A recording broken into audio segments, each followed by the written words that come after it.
What is Brandon Bradley currently doing right now?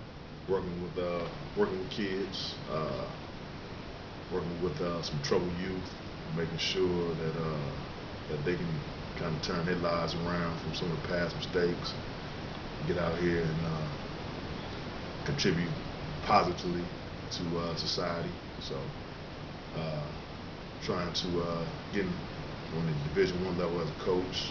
I think I'm coming closer. It's kind of hard. I said, man, you think that I played pro ball and know some guys, and you got to pay your dues a little bit. So I was at Ben Davis 4 out of the last 5 years. Learned a lot. So and now it's time to move on now. So that's the next challenge in my life. What kind of transition is that, real quick?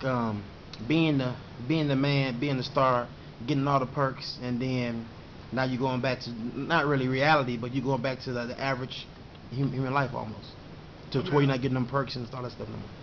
I mean, some of the stuff you miss, and Yeah. it's kind of hard sometimes watching basketball because you want to compete. And I'm like, man, Yeah. I said, man, I'm gonna get out here with these guys and Yeah. play. Yeah. In your mind, and I was telling my father, I said, man, in my mind, I know I can dunk on him, but my legs say no. Yeah.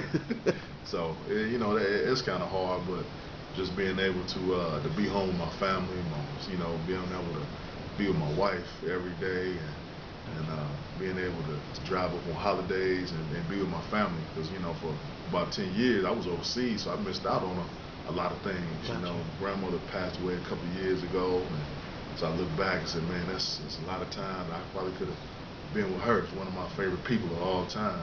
I was Gotcha. overseas, and I would call her sometimes, but it's not the same as being there.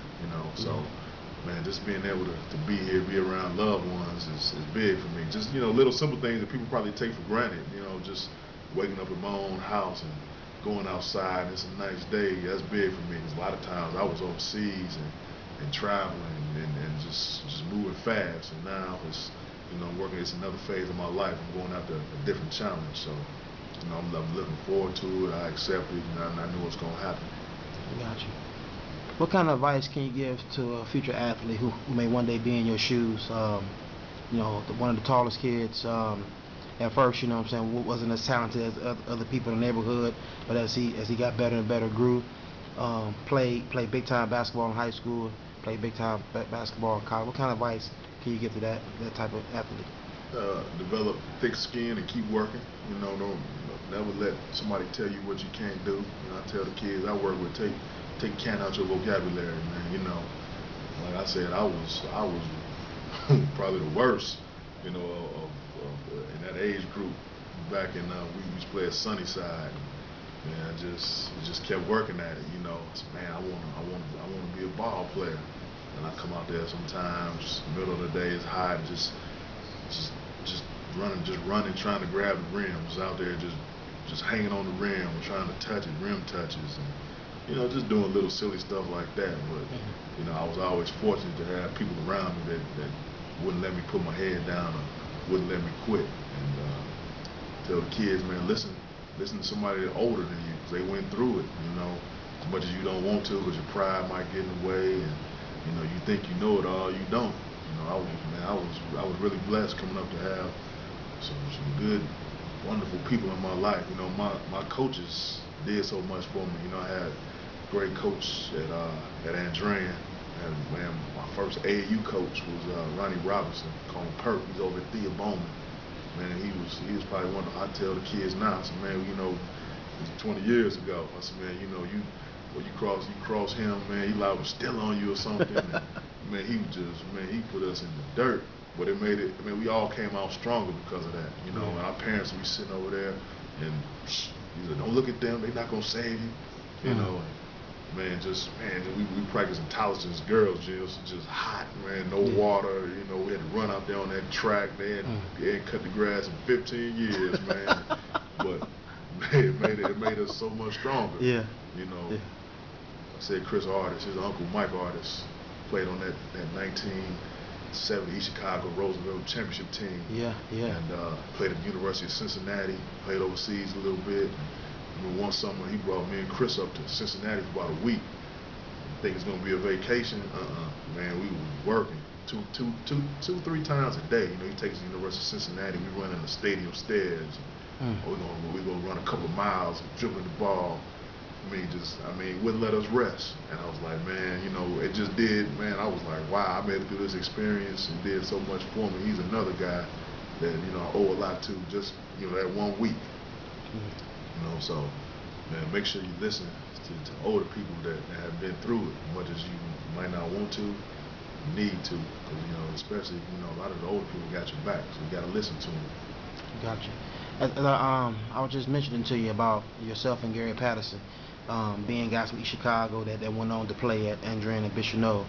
Do you encourage more athletes that live in inner cities to play at private institutions? Or I mean, you have to go to probably where you think you're gonna do the best, where you're gonna fit in the best.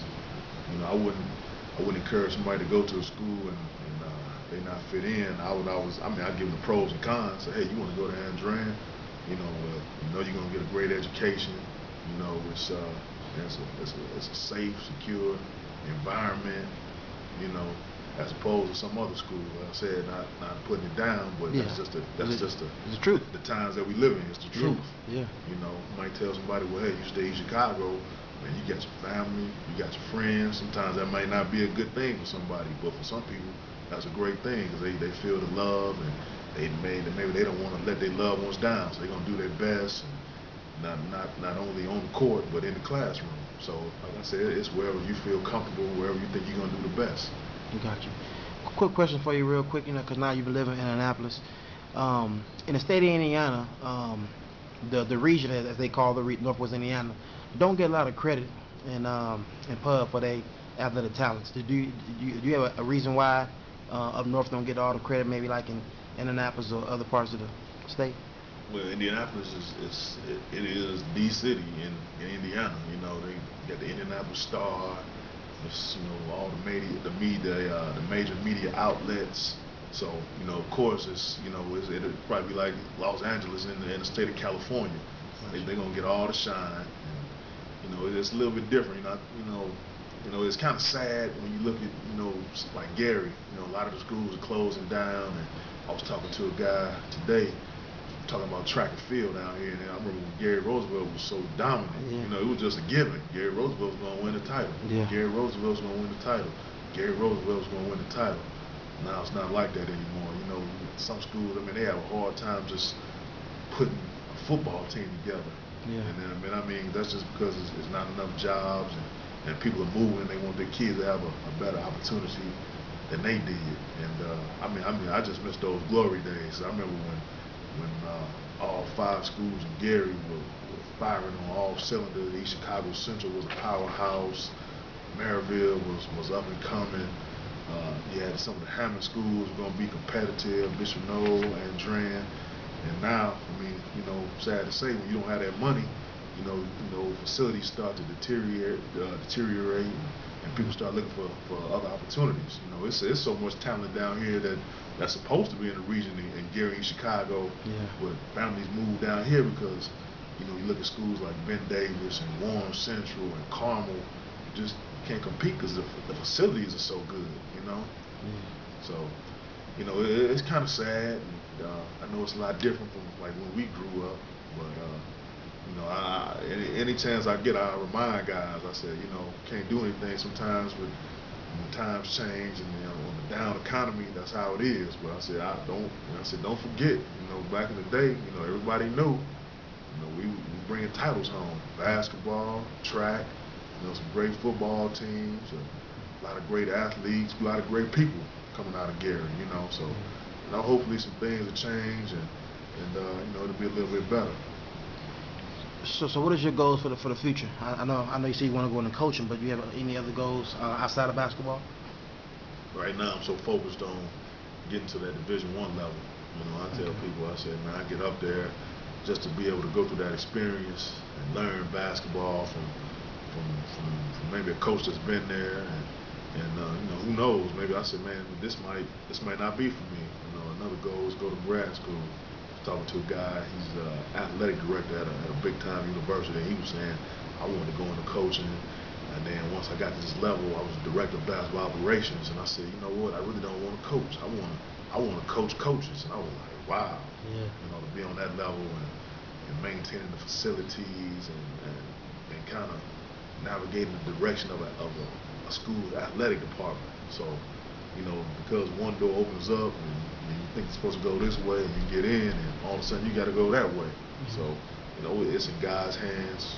Like I said, I just want to get that opportunity, and whatever happens, happens. Gotcha. Brandon, I want to thank you for being on Athletes Lives Network, man. Been a pleasure having you on. In the future, man, I want to do a round table with some of the greats that ever come through the region, and I'd like to have you on there for, you know, for a good discussion. Well, you got my number. I got you. Anytime you give me a call, I'm there. Okay. This is Athletes Lives Network. Once an athlete, always an athlete.